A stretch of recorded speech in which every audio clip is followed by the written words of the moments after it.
लड़कियां तो है महारानी और हम बहुए भरे पानी। हाँ जी, आप बताइए ये कहाँ का न्याय है?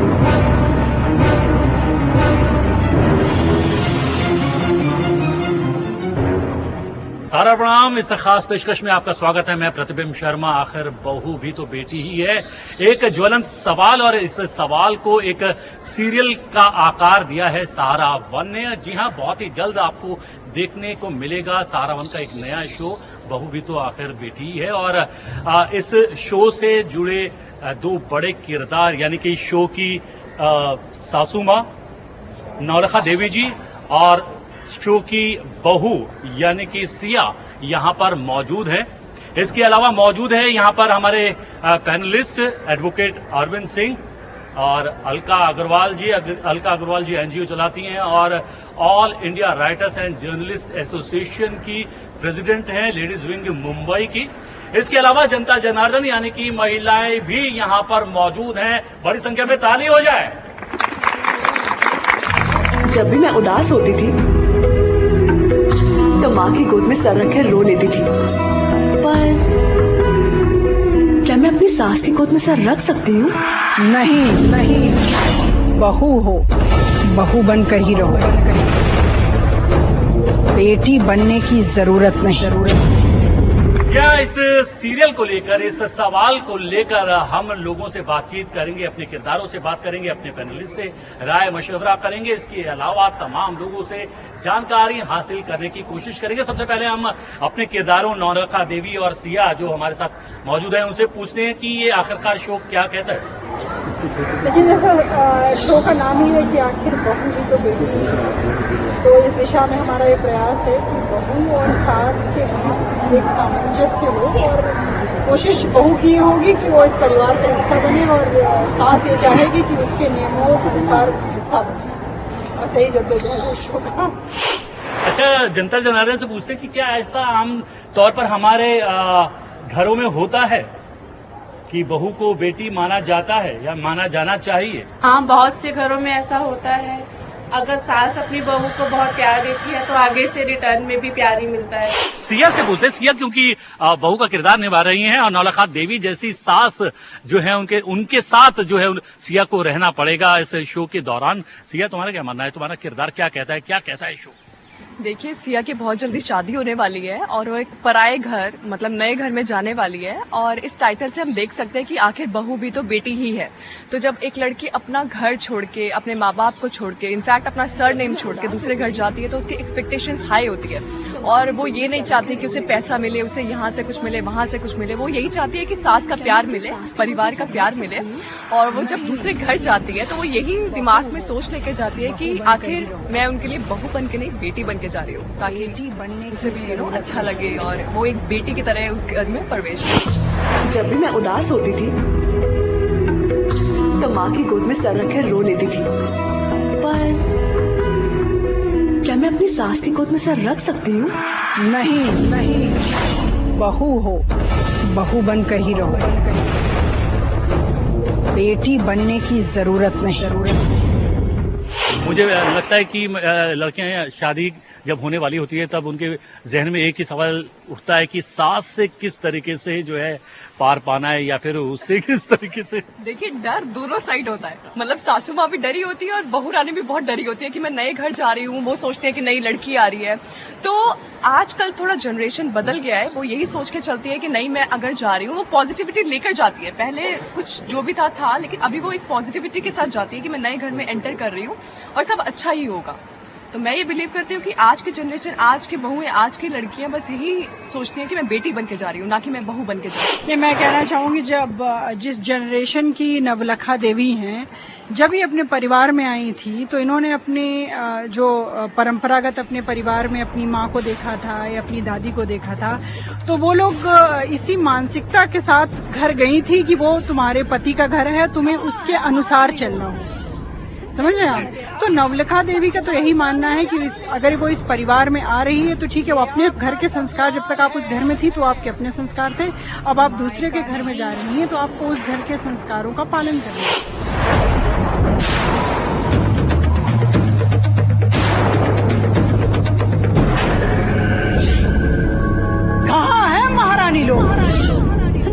चढ़ गया, अब तक खुमार उतरा नहीं क्या? ये आपका ससुराल है, मायका नहीं।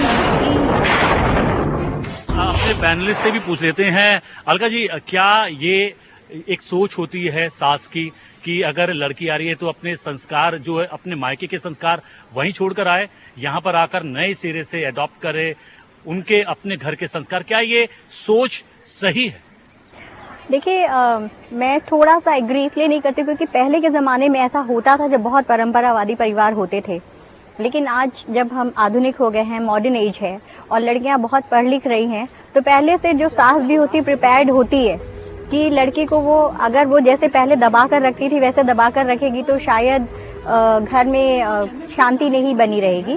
और देखिए, वो अपने संस्कार लेकर आती है तो ये भी संभव नहीं होता कि पूरी तरह से जो बचपन से वो मान लीजिए 20 साल 22 साल जो भी उम्र है कि जो कुछ उसने उसके अंदर रोपित हो चुका है पूरी तरह खत्म नहीं हो सकता। और ये जरूरी है कि बहू को भी मतलब समझौते करने होते हैं क्योंकि शांति बनाए रखनी पड़ती है, क्योंकि दो परिवार टोटली अलग होते हैं। सबसे बड़ी बात तो पहले मैं आप लोगों को साधुवाद देना चाहती हूँ क्योंकि आप लोगों ने उसका जो टाइटल रखा है वो बहुत ही पॉजिटिव रखा है, काफी पॉजिटिव साउंड कर रहा है। आखिर बहू भी तो बेटी ही है और पहले के तरह तो नहीं हम कह सकते हैं कि आजकल सताई जा रही हैं बहुएं, लेकिन हाँ ऑफकोर्स अभी भी आप जब देखिए कि बहुत से डाउरी डेथ या नंदे उन पर अत्याचार करी। और सबसे बड़ी बात ये होती है कि जो माँ होती है ना, वो सोचती है कि बेटा अब बहू का हो जाएगा, तो उसका जो आधिपत्य था अभी तक बेटे के ऊपर अब वो बहू का हो जाएगा, तो शायद वो कहीं स्कैर्ड होती है। मैं इसमें कहना चाहूंगी कि नवलखा देवी दबाने की कोशिश नहीं करेगी।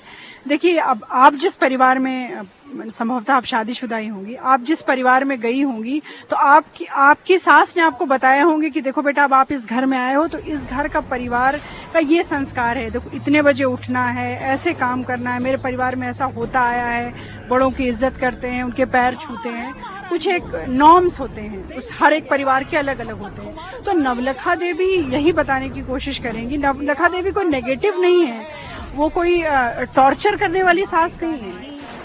उसको बहू, चूंकि बहू अब इस घर में आ गई तो वो इस घर की भी इज्जत है। लेकिन मैं जहाँ तक समझती हूँ कि पहले जो एक भी बात कहना चाहती कि पहले जो मतलब हमारी मम्मी लोग के समय लड़कियां जब 11, 12, 13 साल की होती थी तो शादियां हो जाती थी, लेकिन आज लड़के मैच्योर होती है और जैसे कि बड़ों करना या समय से उठना, जो प्रायोरिटीज अपने फिक्स कर लेती है। और मान लीजिए वो शादी होकर के आ रही है तो वो ये चीजें खुद भी देख रही है, समझ रही है कि उसके प्रायोरिटीज, वो ऐसा तो नहीं कर सकती कि मायके में अगर 10 बजे तक सो रही है, 12 बजे तक सो रही तो ससुराल में भी वैसे करेगी।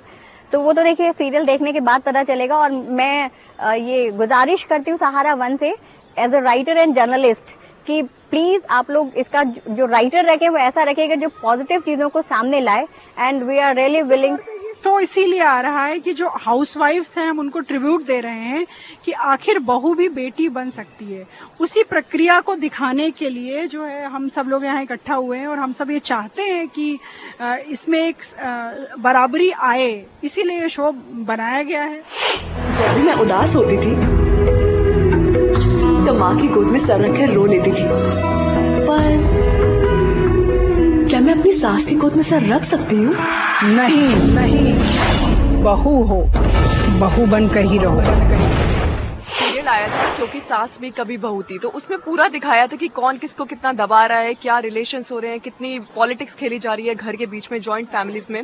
तो अब जो ये सीरियल आया है सहारा वन पे, आखिर बहू भी तो बेटी ही है, अब हम इसके द्वारा ये दिखा रहे हैं कि बेटी ही है। हम उस बेटी को उभार के ला रहे हैं कि हाँ सच में बेटी ही है। तो बस मैं यही कहना चाहती हूँ कि ये सीरियल बहुत नए एंगल से आ रहा है और हम दोनों पॉइंट ऑफ व्यू रख रहे हैं, सास का भी एंगल रख रहे हैं, बहू का भी रख रहे हैं।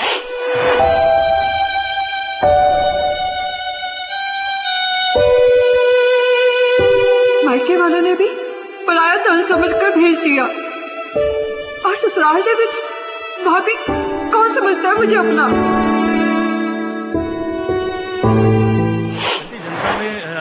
भी बहुत सारे लोग हैं उनसे हम जानने की कोशिश करेंगे कि क्या ऐसा होता है कि जब एक लड़की बहू बनकर ससुराल में जाती है तो उससे ये जो है एक डिमांड रखी जाती है या फिर ये सोचा जाता है कि ये अपने संस्कार छोड़कर आए और नए सिरे से हमारे घर के संस्कार अडॉप्ट करे।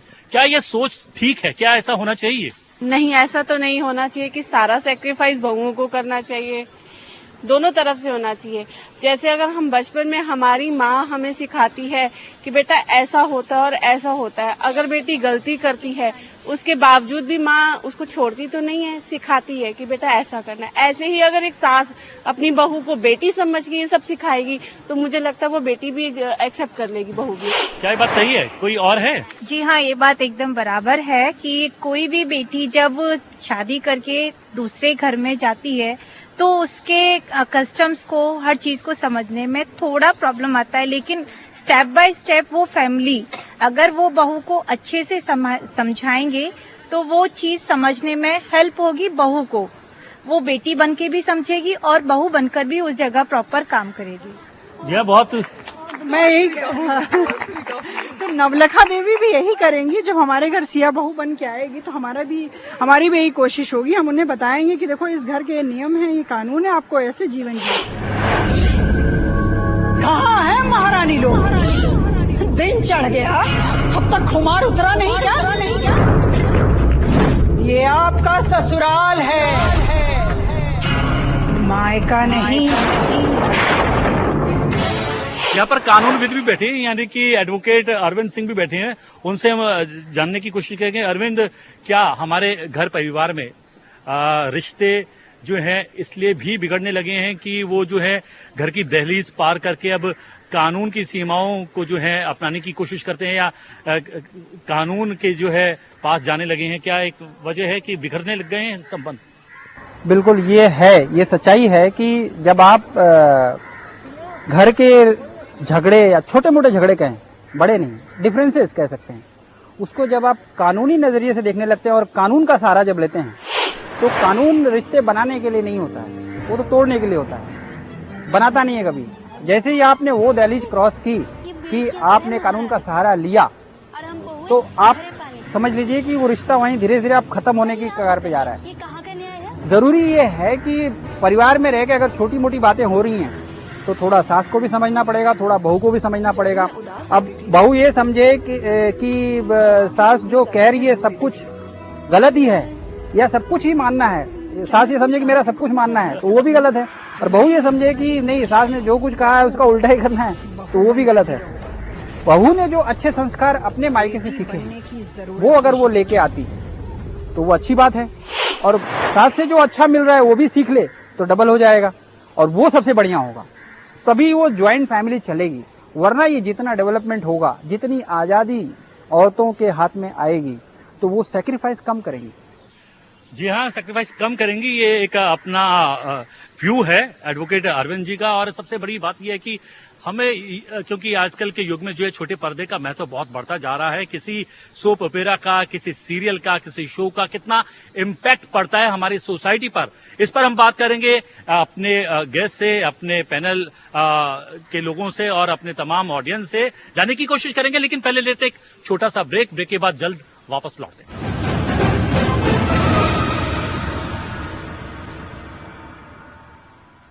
ब्रेक के बाद आपका एक बार फिर से स्वागत है। आखिर बहू भी तो बेटी ही है। जी हाँ, नया शो सहारा वन पर जब ब्रेक पर जा रहे थे तो हमने एक सवाल छोड़ा था कि क्या किसी भी शो का, किसी सीरियल का, किसी सोप ओपेरा का जो है इम्पैक्ट पड़ता है दर्शकों पर, लोगों की निजी जिंदगी पर, आम जिंदगी पर, वो जानने की कोशिश करेंगे। पहले अपने किरदारों से ही बात करते हैं। निश्चित तौर पे मेरे हिसाब से तो पड़ता है, डिपेंड ये करता है कि जो सीरियल के किरदार हैं वो कितने रियलिस्टिक हैं। कभी कभी ऐसे किरदार हो जाते हैं कि जो आम दर्शक हैं उससे रिलेट ही नहीं कर पाते।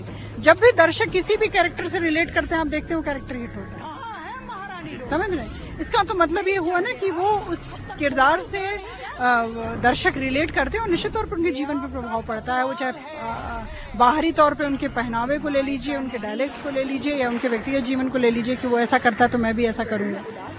तो मुझे तो लगता है, तुम्हारे क्या कहना? मुझे ये लगता है कि आज के ज़माने में हमारी मोर देन 50% ऑडियंस फीमेल है, तो वो ज्यादा देखती हैं ये सब, और इन्फ्लुएंस नो डाउट बहुत पड़ता है। लोग अपने आप को रिलेट करते हैं सीरियल से, स्पेशली जो सास बहू का एक मुद्दा है उससे तो हम कुछ ज्यादा ही करते हैं। यहाँ जितनी भी सास और बहुएं बैठी हैं वो अपनी स्टोरी कहीं ना कहीं फाइंड आउट करती है कि अरे बाबा मेरी सास ऐसे करती है, मेरी बहू मुझे ऐसे बोलती है। तो मुझे लगता है बहुत ज्यादा इन्फ्लुएंस पड़ता है, मेरे पे पड़ता है बाबा, मेरी मम्मी पे पड़ता है, तो मुझे लगता है काफी पड़ता है। क्या जी, आपको क्या लगता है इम्पैक्ट कितना पड़ता है, पड़ना चाहिए, या फिर जो है आपको लगता है कि सिर्फ एंटरटेनमेंट तक ही जो है उसकी लिमिट रहनी चाहिए किसी भी शो की? देखिए, इम्पैक्ट ऑफ कोर्स पड़ता है, क्योंकि एकता कपूर छाई कौन से सीरियल से थी, क्योंकि सास भी कभी बहू थी।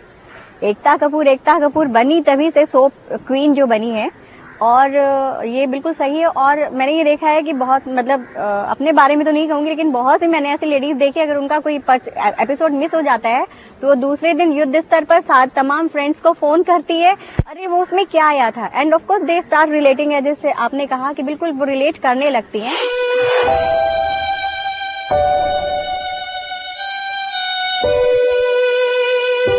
मायके वालों ने भी पराया चंद समझकर भेज दिया, और ससुराल के बीच भाभी कौन समझता है मुझे अपना। जी, हम बात कर रहे थे कि क्या इम्पैक्ट पड़ता है, आप लोग भी जो है रिलेट करते हैं किसी किरदार के साथ? जी हाँ, बिल्कुल असर पड़ता है। बस कोशिश यही करिए कि पॉजिटिव सास को रखिए, क्योंकि 90% सास नेगेटिव में आती हैं, इसका गलत असर पड़ता है घर में। मैं आपसे पूछना चाहूंगी कि आपके हिसाब से नेगेटिव क्या है, सास को क्या नहीं करना चाहिए और बहू को क्या करना चाहिए, बताएं। नहीं, सास को हमेशा नेगेटिव रोल दिया जाता है, वो नहीं देना चाहिए सीरियल में। सीरियल में पॉजिटिव दिखाना चाहिए सास। अच्छा, आप ये बताएं। जी जी, मैं इससे सहमत। यही चाहिए हमको, यही चाहिए हमको, बहुत पॉजिटिव है। बस वो अपनी बातें आगे रख रही है, अपनी विचारधाराएं जो होती है वो आगे रख रही है, हमें पॉजिटिव ही चाहिए। सास इसमें दिखाने की कोशिश यही है कि सास पॉजिटिव है, लेकिन वो अपने तरीके से काम कराना चाहती है। कोई और है जो इनकी राय से इत्तेफाक रखता है, जो मानता है? इनको दीजिए। सास को भी ऐसा नहीं रखना चाहिए कि ये मेरी बहू है कि बेटी है ना, और फिर इसको कुछ काम के लिए बोलना है तो अगर ऐसा बोलो कि देख बेटा ये ऐसा नहीं, ऐसा करो, और वो एक करेगी ना तो ऐसा क्या करेगी, एक तो पियर में किया, एक ससुराल में करना, तो बहुत एकदम डिफरेंस उसको लगेगा। लेकिन उसको प्यार से समझाना चाहिए, उसको धीरे धीरे मुझे मैं सहारा वन को सीरियसली थैंक्स करना चाहती हूँ। Huge thanks to Sahara one की सारी बहुओं की जो फीलिंग्स है वो निकल के बाहर आ रही है। बोलना नहीं चाहती, डरती है, बट फिर भी हाँ मैं बोल रही, बोलना चाहती है, सब बोल देती। बहुत ही वाजिब उनका प्रश्न है, वो उसको उतना वो नहीं दे पा रही है, शब्द नहीं दे पा रही है, लेकिन जी वो यही कहना चाहती है कि बहू को हमेशा प्यार से समझाइए, ये करे। देखिए मैं ये कहती हूँ, जब हम अपने घर पे भी होते हैं, like what we call it peer, या अपना जो मायका होता है हम वहां पर भी होते हैं, तो मम्मा कैसे करती हैं कि समझाती है बेटा ऐसे कर लो, दूसरी बार बोलती है बेटा ऐसे कर लो, तीसरी बार डांट भी देती है, तो हमें उनकी बात का पता नहीं क्यों बुरा नहीं लगता है। चाहे वो कितना भी डांट दे हमें, अगर वो हमें बहुत चिल्ला भी दे, किसी के सामने थप्पड़ भी मार दे, तो हम अगले दिन वापस सेम हो जाते हैं, चलो ठीक है मम्मा ने किया। अब हम दूसरे घर जाके सासू माँ अगर यही चीज कर दे तो हमें दिल को दुखता है, यार उसने मुझे ऐसे बोल दिया, ऐसे कर दिया, फिर तो ये तो बहुत नेचुरल सी चीज है। तो एक लड़की जो होती है, एक जो बहू बन के जाती है, उसको भी कहीं ना कहीं ये चीज होना चाहिए, इतनी समझदार वो होनी चाहिए कि मैं दूसरे घर जा रही हूँ तो मैं अपनी सासू माँ को माँ की तरह एक्सेप्ट करूंगी। जैसा इन्होंने कहा कि अगर वो सास अपनी बहू को बेटी मान रही है तो बहू को भी सास को माँ मानना पड़ेगा, तब चलेगा। वो होता नहीं है, और तब डिफरेंसेस शुरू होते हैं। अगर वही माँ, जैसे इन्होंने कहा कि वही अगर माँ डांट देगी या माँ थप्पड़ भी मार देगी 2 बार बताने के बाद, तो वो पुलिस स्टेशन नहीं जाएगी। लेकिन अगर सास ने मार दिया तो पुलिस स्टेशन पहुंच जाएगी। जो हाँ, मतलब इसमें जो हम लोगों का जो कैरेक्टर है उस हिसाब से, जैसे मान लीजिए जो नवलखा देवी का कैरेक्टर है, तो उन्होंने बरसों से ये वो देखती आई हैं कि ऐसा होता रहा है उनके घर में, बहुओं को ऐसे ट्रीट किया जाता है या बेटियों को ऐसे ट्रीट किया जाता है।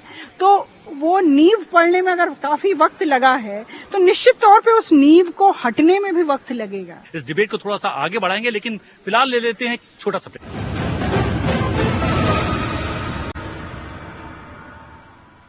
ब्रेक के बाद आपका एक बार फिर से स्वागत है। आखिर बहू भी तो बेटी ही है। इस खास पेशकश में हमारे साथ मौजूद हैं इस शो की सासू माँ और बहू, हमारे पैनलिस्ट और हमारी जनता जनार्दन। तालियां। जी हाँ, मैं चाहता हूँ कि सीधे तौर पर आप लोग ही जो है अपनी ऑडियंस से पूछने की आखिरकार ये चाहते क्या है, इनके सवालात क्या हैं। मैं इधर अम्मा एक बैठी हुई हैं, मैं इनसे जानना चाहूंगी कि वो चूंकि इन सबों में मैं चाहूंगी कि आप इन सबों में थोड़ी सी बुजुर्ग हैं, जी हाँ, एक्सपीरियंस है, तो आपका इस संदर्भ में क्या कहना है कि बहू आपको कैसी चाहिए? बहू बहुत अच्छी है मेरी। अब मैं अच्छी होऊंगा तो बहू आप ही अच्छी होगी। हाँ, क्या बात है, बस ये बात सही है कि अगर सास अच्छी होती है तो बहू भी कभी बुरी नहीं होती, और 2-4 साल एडजस्ट करने में लगता है। अगर दोनों में समझदारी है, अंडरस्टैंडिंग अच्छी है तो एडजस्ट हो जाते हैं, और माँ बेटी का रिलेशन वो कंटिन्यू फिर चलता रहता है। मैं इसमें एक चीज पूछना चाहूंगी कि जैसे मान लीजिए कुछ सासें ऐसी भी है ना जो उम्र दराज हैं, वो देखती आई बहुत रिजिड होती हैं अपने विचारों को लेकर के, कि ये बहुत उनकी एक विचारधारा निश्चित मान के चलती है कि वो यही है, और जो नई बहू आती है उसकी विचारधारा निश्चित तौर पर डिफरेंट होती है। तो मैं जानना चाहूंगी कि इस स्थिति में कैसे सामंजस्य बिठाया जाए? देखो, वो थोड़ा बहुत तो बहू को इग्नोर करना ही पड़ता है, क्योंकि सास अपनी बातें छोड़ती नहीं है। जी, जैसे मैं अपना एक्सपीरियंस बताऊं, मेरी मदर ना हमेशा मुझे कहती थी, मैंने तो घुटनों से पत्थर तोड़े, तुम लोग कर क्या रहे हो, आज मशीन है, ये है, वो है। हाँ, हाँ। तो वो सुनना पड़ता था, ऐसे नहीं है कि उस बात को लेके घर में कलश में। जनरेशन गैप है, it's all about mutual understanding, love. हर एक इंसान है, अंडरस्टैंडिंग होना बहुत जरूरी है। एट लास्ट हम ह्यूमंस है, एक ह्यूमन को क्या चाहिए होता है? प्यार चाहिए होता है बस। अगर वो माँ से मिल रहा है तो ठीक है, सासू माँ से मिल रहा है तो ठीक है, तो एट लास्ट हमें सिर्फ प्यार ही चाहिए होता है। मैं एक यहाँ पर सास के फेवर में ही एक बात कहना चाहती हूँ, क्योंकि सास हमेशा बुरी नहीं होती है। आजकल बहुत सी ऐसे केसेस भी आ रहे हैं जबकि बहू टॉर्चर कर रही है सासों को, बिल्कुल कर रही है, और वो जैसे कि वो ये नहीं सोच के आती कि वो मेरी माँ है, जैसे आपने कहा कि वो माँ की, तो यहाँ पर वो जैसे कि कई बार ये होता है कि ना, जैसे अभी भी कई बार हम लोग जब डिस्कस करते हैं, कहते हैं कि जो बेटियां जो माँ का दर्द समझ पाती, बहू नहीं समझ पाती है। तो बहू भी बिल्कुल जैसे बेटी माँ का दर्द समझती है, सास को माँ का दर्द समझकर अगर बेटी वैसे ही एडजस्ट करती, वैसे रहती है, तो रिलेशन बहुत अच्छे हो जाएंगे। इस पे जब एक लड़के की शादी होती है तो एट दैट स्टेज जो माँ बाप होते हैं लड़के के, वो एक ओल्ड एज में आ जाते हैं, 50 से 60 के उम्र में वो होते हैं, और उस वक्त वो उन्हें बहुत ज्यादा पैम्पर चाहिए होता है, एक स्पेशल केयर चाहिए होती है, क्योंकि उनका शायद वो वो भरते जा रहे हैं, उन्हें पता है समवेयर कि हम बुढ़े हो रहे हैं, तब उन्हें एक स्पेशल केयर चाहिए। और एहसास हो जाता है कि मेरा बेटा शायद मुझसे अलग हो जाए, बहू आ रही है। वो इनसिक्योरिटी इतनी बढ़ जाती है कि वो चीज एक लड़की को समझनी चाहिए कि मेरे माँ बाप, अभी उसके माँ बाप बुढ़े हो रहे हैं, तो मैं उन्हें ऐसा फील ना कराऊं कि वो बुढ़े हो रहे हैं, अभी वो लुढ़कने वाले हैं। ऐसा नहीं करना चाहिए। जब भी मैं उदास होती थी तो माँ की गोद में सर रखकर रो लेती थी, पर क्या मैं अपनी सास की गोद में सर रख सकती हूँ? नहीं, बहू हो, बहू बनकर ही रहो। यहाँ ये पेशकश यहीं खत्म करते हैं, लेकिन शुरुआत करने वाले हैं बहुत जल्द सहारा वन पर एक नए शो की, जो कि रात को 9 बजे आएगा, और इस शो से शायद बदलाव आए लोगों की जिंदगी में, लोगों की सोच में, और अगर सोच बदलती है तो उससे समाज बदलता है, और एक पहल है सहारा वन की, और इस पहल को देखना ना भूले। थैंक यू वेरी मच, धन्यवाद, सारा प्रणाम। कहाँ है महारानी लोग? दिन चढ़ गया, अब तक खुमार उतरा नहीं क्या? ये आपका ससुराल है, मायका नहीं।